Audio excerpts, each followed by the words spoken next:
Feliz y bendecido sábado, hermanos. Desde nuestra amada Asociación de Comayagüela les damos la cordial bienvenida a este culto divino. Gracias por acompañarnos, así que juntos disfrutemos de este hermoso culto. En este momento vamos a unirnos para alabar y glorificar el nombre de nuestro buen Dios con el himno 261, Salvador, a ti me rindo.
Ha llegado un momento muy especial para nuestros niños y es el momento del rincón infantil.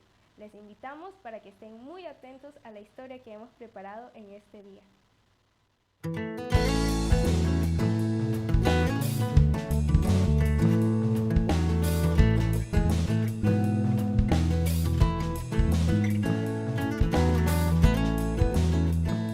Hola chicas y chicos.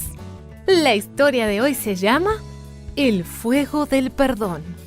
El versículo para memorizar está en Isaías capítulo 6, verso 7. Tu maldad ha sido borrada y tu pecado perdonado. El mensaje es: soy tocado por la gracia de Dios cuando Él perdona mis pecados. ¿Te han pedido alguna vez que hicieras algo que no sabías cómo realizar? ¿En algún momento le tuviste que decir a alguien algo que nunca querrías haberle dicho? Isaías no pensaba que era suficientemente bueno para ser el mensajero de Dios. Pero Dios tuvo una forma inusual de darle ánimo. Un día, Isaías estaba visitando el templo.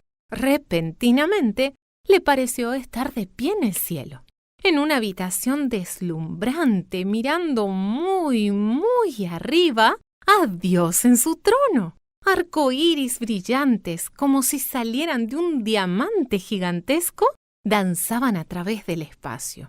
El ropaje real de Dios era tan largo que colgaba adornando toda la pieza. Un altar sagrado, hacia un lado, tenía carbones encendidos, brillantes y anaranjados, con una columna de humo que se elevaba.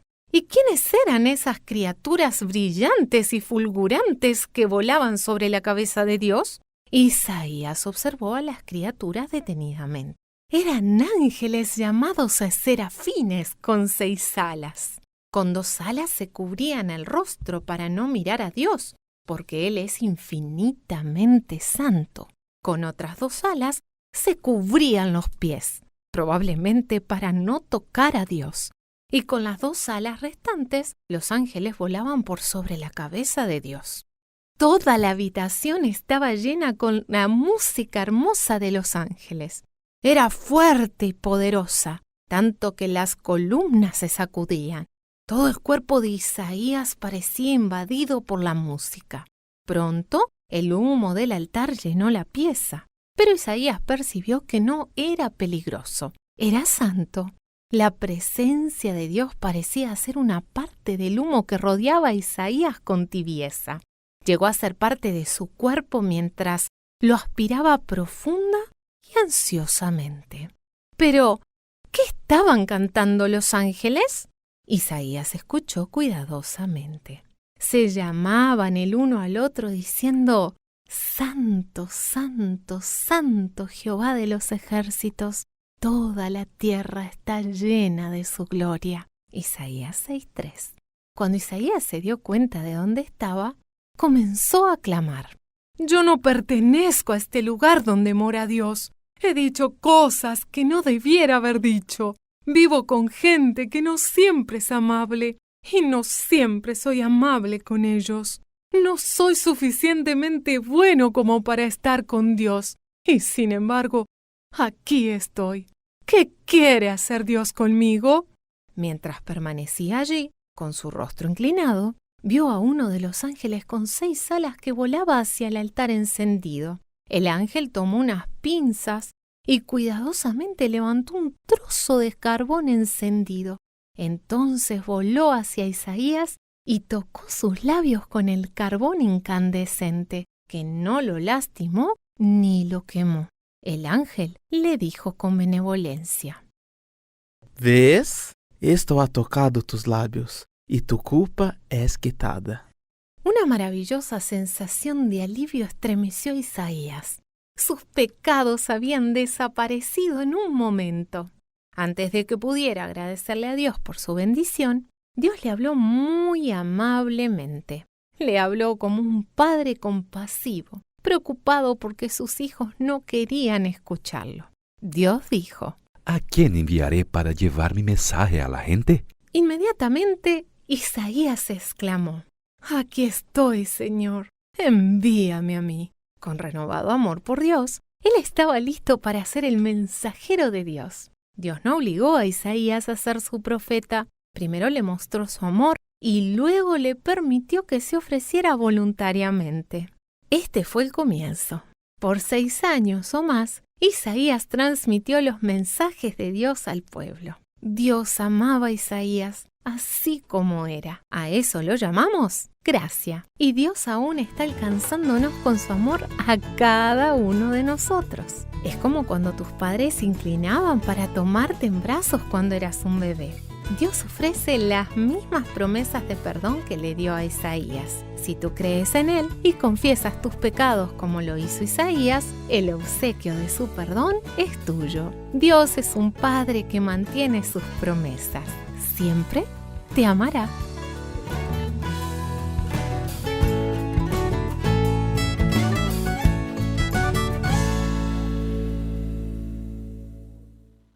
Continuaremos alabando a nuestro buen Dios con nuestros diezmos y ofrendas. Así que los invito a que nos preparemos para depositar un poquito de lo que el Señor nos ha dado. Pero antes vamos a compartir esta lectura. Es una mala práctica de los hombres procurar mejorar el plan de Dios. Debemos calcular fielmente el diezmo y luego decirle al Señor: he hecho como me has ordenado.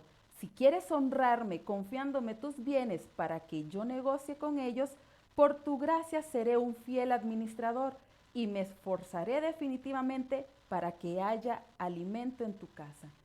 Los invito a que juntos inclinemos nuestros rostros y oremos. Amante y cariñoso Padre que estás en los cielos, gracias Señor por darnos conforme a tu voluntad. Ahora es el momento de devolver de lo que tú nos has compartido. Gracias nuestro buen Dios. En tu nombre oramos. Amén.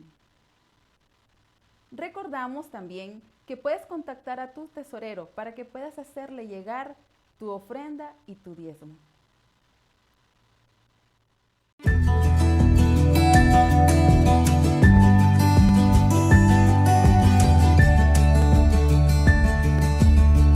Probad y ved. Historia de hoy: la mesa de la cocina.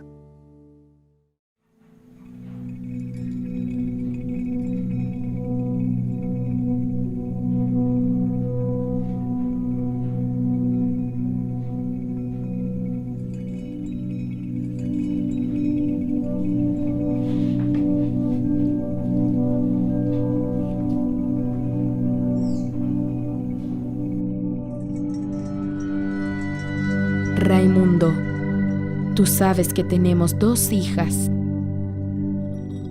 y que la forma en la que tú te estás portando con nuestra familia no es la correcta. ¿Ya paraste para pensar en cómo nosotras estamos sufriendo? ¿Has bebido? ¿Otra vez? ¿Cuántas veces te he pedido que no vuelvas a casa con ese olor a trago? La bebida te matará y vas a terminar matándome a mí y a tus hijas. ¿Tú crees que la iglesia no sufre con esa vida que tú estás llevando, con el sufrimiento que tú provocas?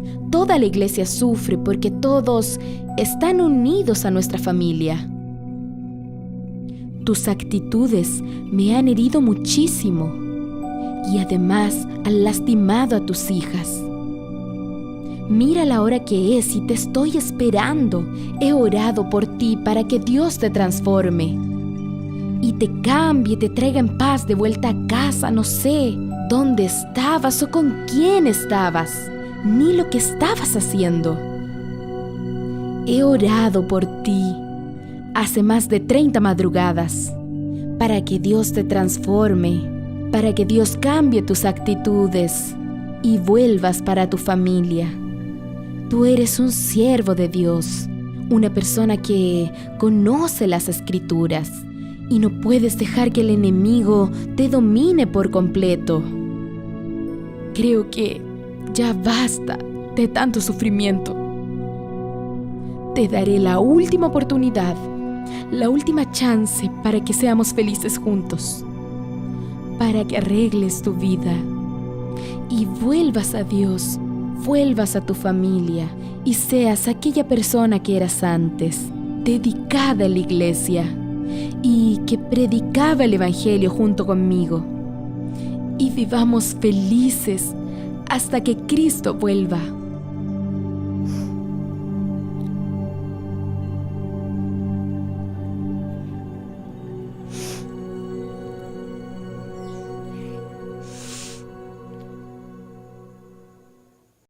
El testimonio de la hermana Magdalena nos muestra que vale la pena confiar en Dios. De hecho, el Señor ha operado maravillosamente en su vida y ella ha vivido grandes milagros como sucedió con su esposo José Méndez. Aún enfrentando una gran crisis conyugal, donde fue aconsejada a separarse, ella confió en Dios y creyó la restauración de su matrimonio y en la transformación de su marido. Ayer, él fue José Raimundo. Hoy, él es el querido hermano Méndez, nuestro primer anciano. Fue en este mismo comedor que mi vida cambió. Oré a Dios toda mi vida por mi marido y Dios atendió mis oraciones. Querida hermana, quiero hacerle un llamado a usted que quizás está viviendo una historia parecida o igual a la mía. No desista jamás de su esposo. Ore, busque a Dios con fe y confía a Él la dirección de su vida. Hoy tengo un esposo transformado, un vaso de bendiciones en las manos de Dios. Probad y ved. Y ahora les invito a este momento especial de adoración a través de los diezmos y ofrendas. Que Dios les bendiga.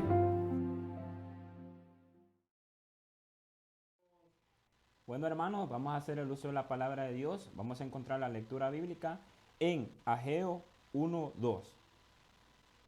En Ageo 1:2 dice la palabra de Dios: así ha hablado Jehová de los ejércitos en este pueblo, dice: no ha llegado aún el tiempo de que la casa de Jehová sea reedificada. Una vez que hayamos leído la palabra de Dios, les invito a inclinar el rostro. Padre amante y hermoso que estás en la altura de los cielos, gracias Dios por darnos la oportunidad de leer tu palabra. Gracias Dios porque cada día estás con nosotros. Gracias Dios porque perdonas nuestros pecados. Bendice este programa, bendice a las personas que están conectadas, Padre. Y te ruego, corazón, una gran bendición para las personas que nos están viendo. Gracias Dios por tus bendiciones en Cristo Jesús. Amén. Ahora ha llegado el momento de escuchar el mensaje de Dios en esta mañana. E invitamos al pastor Javier Hernández, quien compartirá con nosotros la meditación. Buenos días, mis queridos hermanos. Qué placer, qué gusto poder saludarles en esta hermosa mañana de sábado 5 de noviembre. Y queremos invitarles a que juntos podamos estudiar la palabra de nuestro Dios. En esta oportunidad queremos compartir con ustedes una de las experiencias extraordinarias y momentos difíciles, duros que tuvo que experimentar Nehemías. Y quiero que me acompañen juntos a orar antes de viajar a las Sagradas Escrituras. Oremos. Señor, te damos muchas gracias en esta hermosa mañana de sábado, que nos permites poder estar en comunión contigo a través de estas plataformas digitales. Suplicamos que tu presencia esté con nosotros. Abriremos tu palabra y queremos que hoy hables a nuestros corazones. En Jesús lo pedimos. Amén. Como lo mencionábamos, hoy vamos a hablar de Nehemías. ¿Quién fue Nehemías? Pues Nehemías fue uno de esos muchachos que fueron llevados cautivos en un momento determinado de Jerusalén y que lo llevaron a trabajar, a colaborar al rey persa o al reino de Persa. Entre Jerusalén y Persa había una distancia aproximadamente de 1500 kilómetros. O sea, podemos decir que Nehemías estaba sumamente lejos de su tierra natal. Y es interesante poder resaltar en esta oportunidad un detalle adicional, que aquellos entonces el medio de transporte más rápido, más efectivo que había, era solamente a través del camello. Sin embargo, Nehemías allá estaba. No había otra forma de igual manera de poder conocer de su gente, poder saber cómo estaba su pueblo, su familia, sus amigos de infancia, sus compañeros. Sin embargo, habían de vez en cuando las oportunidades que se prestaban para poder obtener informaciones de la familia. ¿Y cómo era? Pues solamente cuando alguien de su país o de origen iba a ese lugar donde estaba en este caso Nehemías. Allá lejos Nehemías está sirviendo en el palacio del rey Artajerjes en Persia, ¿Cuál era su trabajo? Su trabajo era ser copero. ¿Qué tan relevante era un trabajo de un copero? Debo de decirles, mis queridos, que era uno de los trabajos más, pero más delicados que en ese entonces había. Era un trabajo de mucha confianza que se le daba no a cualquier persona. Para ser copero tenía que cumplir una serie de requisitos, protocolos, cómo actuar, porque él era directamente la persona de más confianza del rey. ¿Por qué? Porque él era el que le servía la copa al rey. Y como la cultura se acostumbraba en ese momento que al rey los envenenaban a través de las copas, del vino que ellos tomaban. Y Nehemías ocupó ese puesto. Qué privilegio, mis queridos jóvenes, joven tú que me estás escuchando, que me estás viendo en este momento. Mira, Nehemías llegó a ocupar ese puesto tan alto y un muchacho, por supuesto, comprometido, un muchacho consagrado, un muchacho que estaba en comunión con Dios. Y en ese momento, cuando él llega allá a Persa, él nunca dejó de estar en comunión con Dios. ¿Sabes? Hay un detalle muy interesante. Cuando el copero le quería servir la copa al rey, él primero tenía que probar el vino y eso era una garantía de que el vino que servían al rey pues no contenía algún tipo de veneno. Trabajo sumamente delicado. Sin embargo, mis queridos, ahí estuvo Nehemías. Un día de esos que él pues cotidianos, que todos los días pues él se levantaba a cumplir con sus responsabilidades, se dio cuenta que llegaron unos amigos de él, unos paisanos que habían llegado de Jerusalén a Persa. Y por supuesto, no hay cosa más linda, pues uno estar lejos de su país y ver que personas llegan a ese país y uno comienza a interactuar, a preguntar cómo está la situación, cómo le está yendo el país, cómo está la situación económica, cómo está el gobierno y comienzan a salir temas interesantes, a recordar esos momentos, esos recuerdos que solamente quedan en el baúl de nuestros recuerdos. Nehemías comienza a preguntar y mira, la historia comienza a partir del capítulo 1 en el verso 3. El informe que le dieron dice, y ellos le dijeron, el resto de los que se salvaron de la cautividad ahí en la provincia están en una situación muy difícil y vergonzosa. Y lo más trágico está en la parte final del verso 3. El muro de Jerusalén está en ruinas y sus puertas destruidas por fuego. Mis queridos, aquí hay mucha historia, de lo cual pues no vamos a profundizar mucho. ¿Qué implicaba para una ciudad, por ejemplo, tener sus muros derribados, sus puertas quemadas? Para ese entonces era un sinónimo de humillación, era un momento de calamidad, de desgracia, porque los muros en las ciudades pues servían como un cerco de protección, que si venía un ejército enemigo a atacarlos, pues el muro les servía para ello. Y Jerusalén está sin muros. Están libres, que cualquier ejército puede venir a atacarlos y acabar con ellos. Sus puertas han sido quemadas y como resultado de ello, pues por supuesto, el pueblo está en una situación muy difícil y muy vergonzosa. Queridos, cuando nosotros leemos el verso 4 y dice, cuando oí estas palabras, me senté, lloré e hice duelo por algunos días. Y lo que todo cristiano debe hacer antes de tomar una acción es ayunar y orar. Y Nehemías ahí está solo, triste, acongojado, porque está a 1500 kilómetros, está lejos de su tierra, no puede hacer nada. No le queda más, queridos, que refugiarse en Dios. Y hay algo que me llama la atención, el tipo de oración que se registra en el verso 5 del capítulo 1, donde él expresa una oración no de reclamos a Dios, sino una oración con ruegos, con súplicas, donde él reconoce quién es Dios, le da toda la atribución, donde dice Jehová de los cielos, fuerte, grande y temible.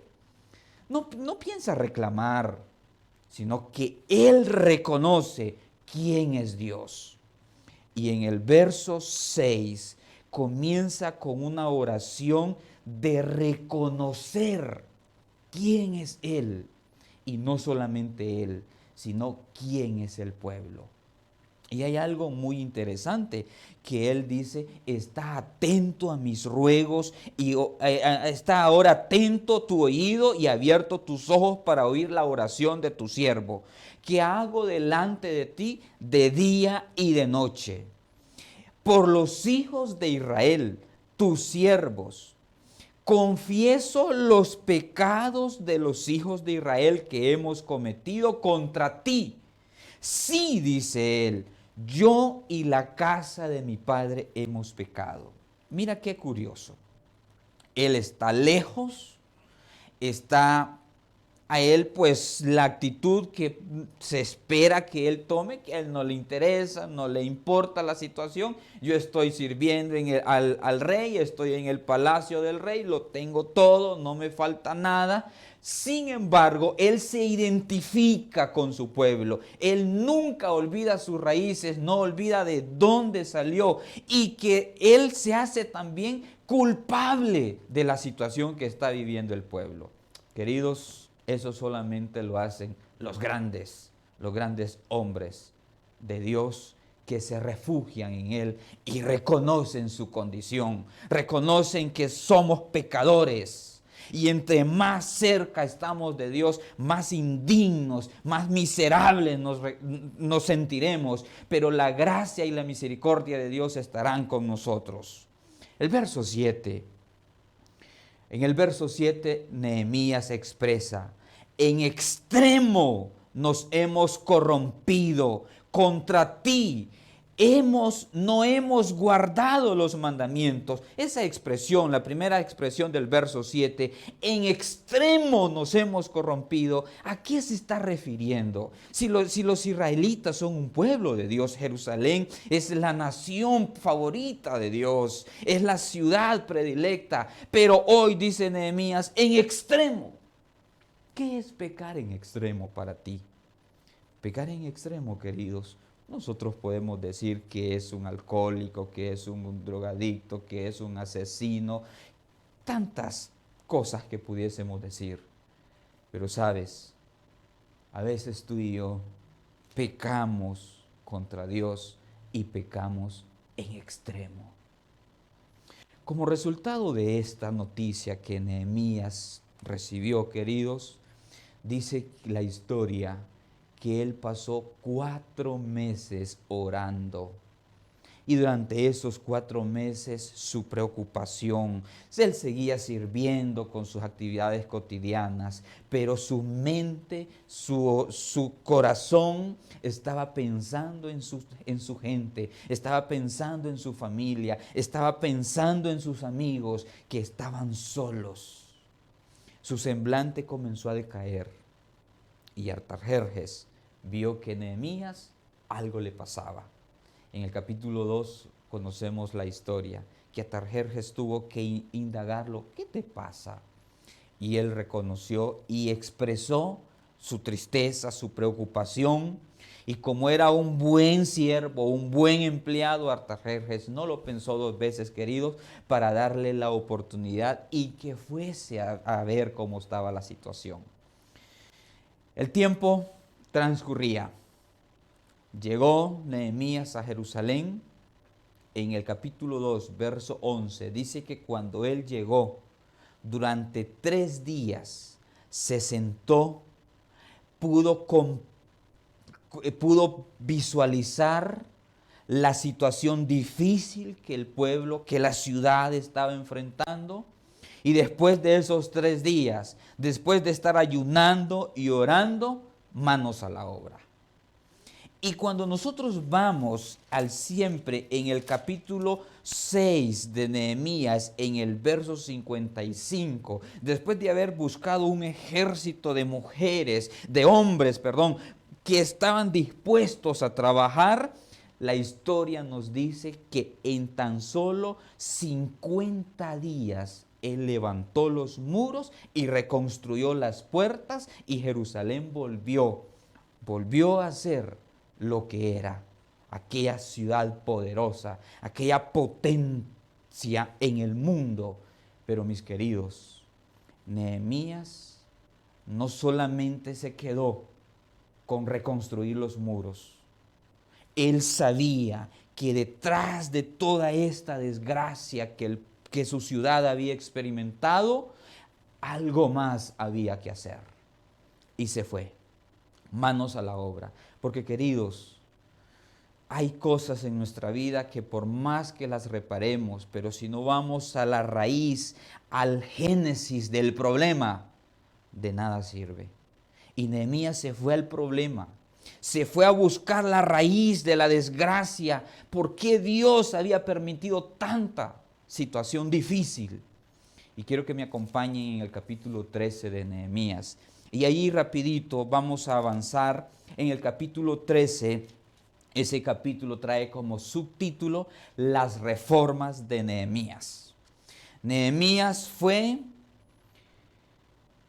y vio 4 cosas, 4 situaciones difíciles que el pueblo estaba viviendo, que el pueblo estaba enfrentando, que el pueblo participaba, que el pueblo era cómplice de él. Y cuando Nehemías ve esas 4 cosas, él comprende y da la razón del por qué estaban pasando situaciones tan difíciles. Queridos, y quiero que me acompañen, que estudiemos esas 4 cosas. Y yo estoy más que seguro que después que estudiemos estas 4 cosas, tú serás consciente que es muy probable que estén pasando dentro de tu iglesia. Y quiero que juntos las estudiemos. Nehemías capítulo 13, verso 11. Dice el relato bíblico que entonces reprendí a los oficiales diciendo, y les hace una pregunta.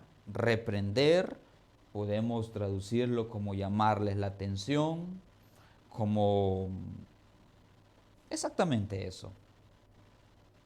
Y les pregunta, ¿por qué está la casa de Dios abandonada? Nehemías, imaginémonos esa escena, queridos. Los muros han sido restaurados, reconstruidos, las puertas han sido edificadas, y va al templo, va a la iglesia, va al santuario donde se adora a Dios, y se lleva la sorpresa que los líderes, que los encargados de realizar las actividades, de realizar la liturgia, de realizar los programas, las actividades de la iglesia, pues no los encuentra. Los han abandonado. Mis queridos hermanos, muchas veces como iglesia sufrimos las consecuencias más duras porque tú y yo como líder hemos dejado nuestras responsabilidades. La iglesia sufre, querido. La iglesia paga las consecuencias por nuestra negligencia. Y Nehemías dice que los reunió y los puso en sus puestos. Yo me imagino, ¿verdad? Los oficiales de ese entonces pues eran los levitas. Hoy podemos contextualizarlo en nuestros tiempos y podemos decir que los oficiales son la junta, los ancianos, el departamento de tesorería, secretaría, de escuela sabática y todo lo demás. Y estos han dejado sus responsabilidades. Sola la iglesia. No había quien predicara. No había quien dirigiera el servicio de canto, se buscaba el director de escuela sabática, no estaba, y tantas cosas, queridos, que suceden hoy en nuestras iglesias. La primera, los líderes habían dejado sus responsabilidades. Lección número 2, verso 12. En el verso 12 encontramos, ¿ya lo leíste? Y toda Judá trajo el diezmo. Queridos, antes de esto había un descontrol, una decadencia espiritual. Los miembros de la iglesia allá en Jerusalén no diezmaban, no ofrendaban. Pues sí, los líderes habían dejado sus responsabilidades, nadie les hacía conciencia la importancia de... Y tal es dice el texto bíblico, tal es el profeta, tal es el pueblo.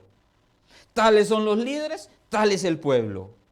Mis queridos, esa es una de las situaciones más difíciles, pero tú me vas a decir, ¿qué tiene que ver este asunto con diezmos y ofrendas? Pues queridos, déjame decirte que dice la Biblia claramente que los ladrones no entrarán al reino de los cielos. Y cuando nosotros no les somos fieles a Dios en devolverle nuestros diezmos y nuestras ofrendas, vamos a cualquier lugar, pero menos al cielo. Triste, pero es real. Queridos, porque también hay una cita del Espíritu y Profecía que dice que nadie entrará al cielo que tenga una mancha de egoísmo en su corazón. Nehemías hizo estos dos cambios. Primero, reunió a los oficiales y los puso en sus puestos. Segundo, el pueblo comenzó a hacerle fiel a Dios en devolverle sus diezmos. Y quiero que me acompañes en la tercera reforma que Nehemías hizo. Dice, y esa la encontramos en el verso 15, en aquellos días vi. Vea cómo él lo expresa. No es un asunto que me contaron, no es un asunto que alguien vino a chismearme. No, dice, lo vi, mis propios ojos lo vieron. ¿Y qué fue lo que Nehemías vio? Vio que en Judá algunos pisaban en lagares en sábado, que acarreaban manojos de trigo y que cargaban asnos con vino y también uvas de higos y de toda suerte de carga para traerlo a Jerusalén. ¿En qué día? En sábado, queridos. En otras palabras, lo que el texto bíblico me está diciendo, que los hermanos allá en Jerusalén compraban, vendían, trabajaban, hacían lo que les daba la regalada gana en el sábado. Y queridos, por mucha oración, por más semanas de oración, el mejor pastor que tú quieras tener en la iglesia, si tú y yo estamos haciendo esto, déjame decirte que seguiremos causando más dolor a esta iglesia por cosas que tú y yo somos conscientes que no debemos de hacerlas, pero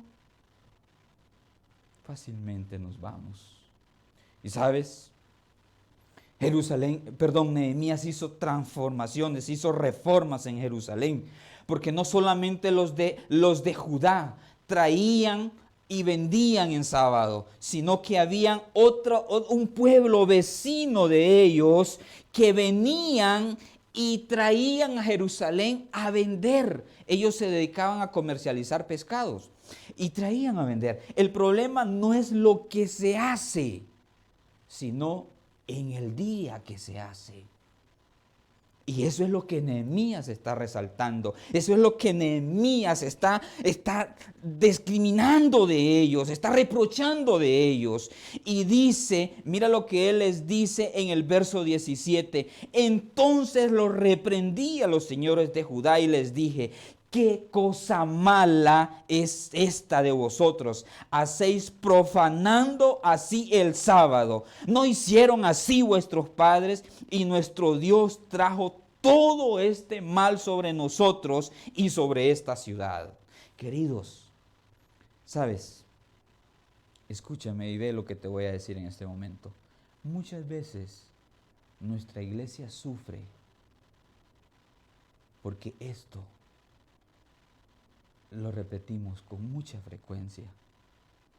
Y después hay una decadencia espiritual. Mira, los líderes han dejado sus puestos. El pueblo ha dejado de ofrendar y diezmar. Y todavía añadimos esto, de que el sábado trabajamos, el sábado comercializamos. Sabes, he tenido la oportunidad de ser pastor en diferentes lugares. Y qué interesante que los hermanos pasan en la mañana por la pulpería comprándole la galletita, el juguito a sus niños para llevarlo a la iglesia. Y después del culto pasan por la pulpería buscando lo que les hizo falta para el almuerzo, después de venir a adorar a Dios. Queridos, nuestra iglesia sufre. Cuarta reforma. Verso 23. Y si estas tres tú crees que son difíciles y que están pasando en tu iglesia, siéntate y mira la cuarta. Dice el verso 23, vi, oye bien cómo comienza, vi, no me contaron, sino que mientras él estuvo reconstruyendo los muros, mientras él estaba trabajando, mira, y en solo 50 días que él estuvo, mira todo lo que vio.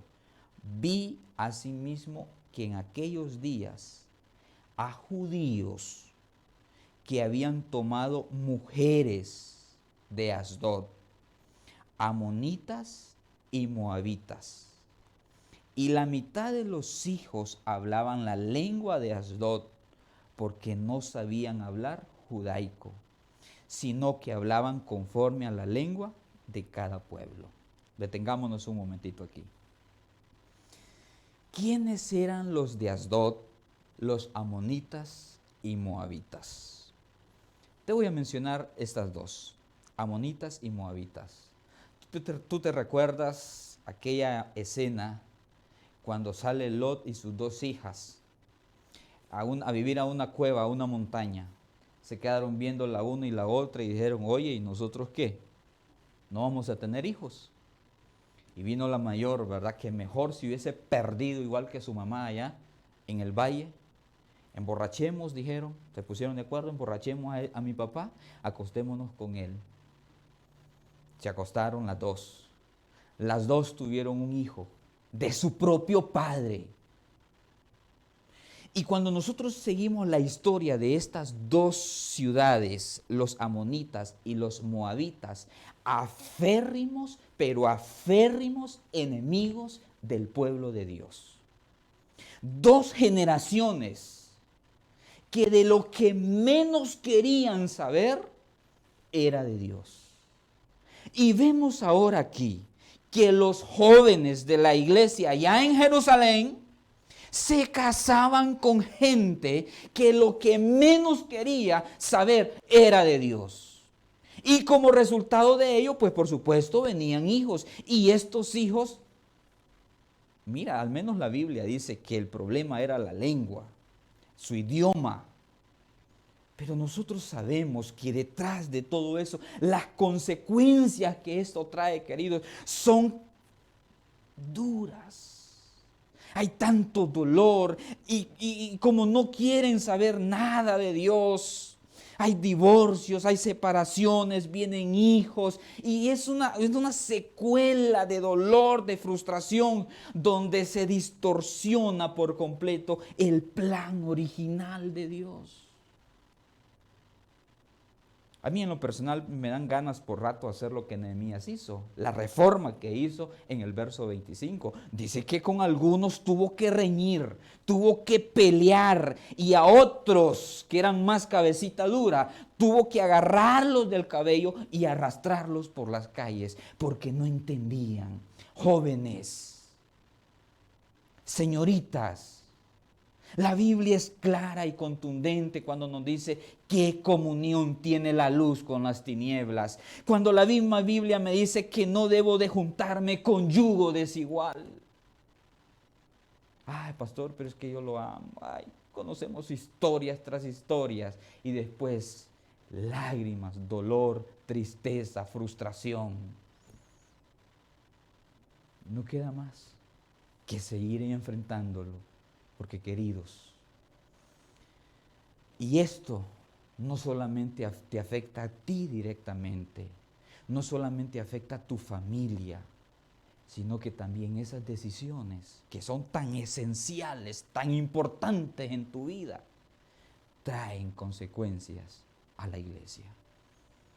Nehemías tuvo que pelear, Nehemías tuvo que enfrentar, no solamente en construir, en levantar el muro, sino que tuvo que ir a enfrentarse con el pueblo mismo. Te pregunto esta mañana, ¿está pasando lo mismo en tu iglesia? ¿Ya hiciste una mirada así a largos rasgos y descubriste que no estamos lejos de esa triste y dura realidad?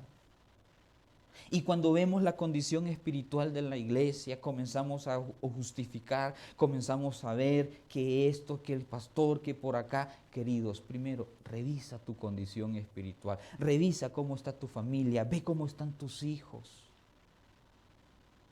Porque el que sufre es la iglesia. En esta mañana quiero invitarte que si hay que hacer cambios, hazlos ya. Porque hoy es el día de salvación. Mañana puede ser demasiado tarde, querido.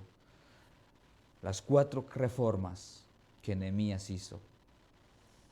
Los líderes habían dejado sus responsabilidades. El pueblo había dejado de diezmar. Trabajaban en sábado. Y los jóvenes se casaban con quien bien les parecía. Consagremos nuestras vidas, porque Cristo viene pronto. Que Dios te bendiga en esta hermosa mañana de sábado y preparémonos para ese momento cuando el cielo se abra y todos a una voz podamos decir: este es nuestro Dios, le hemos esperado y Él nos salvará. Que Dios te bendiga.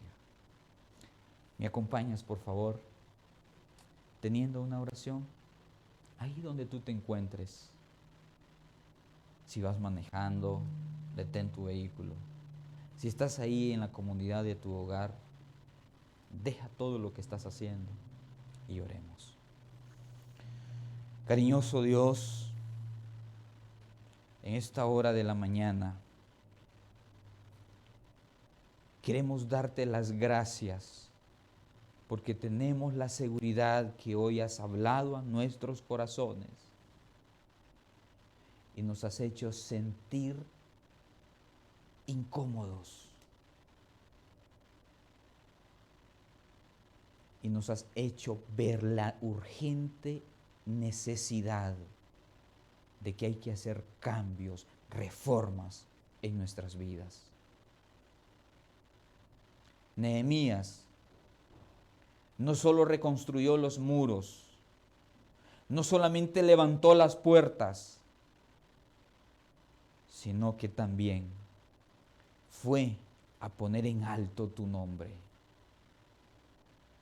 Perdónanos si como líderes hemos sido negligentes en dejar nuestras responsabilidades. Ayuda a tu iglesia a serte fiel, no solamente en sus diezmos, no solamente en sus ofrendas, sino en su tiempo. Serles fiel en devolver sus dones, sus talentos y ponerlos a tu servicio. Perdónanos porque muchas veces la solemnidad, la santidad del sábado la hemos tirado por el suelo.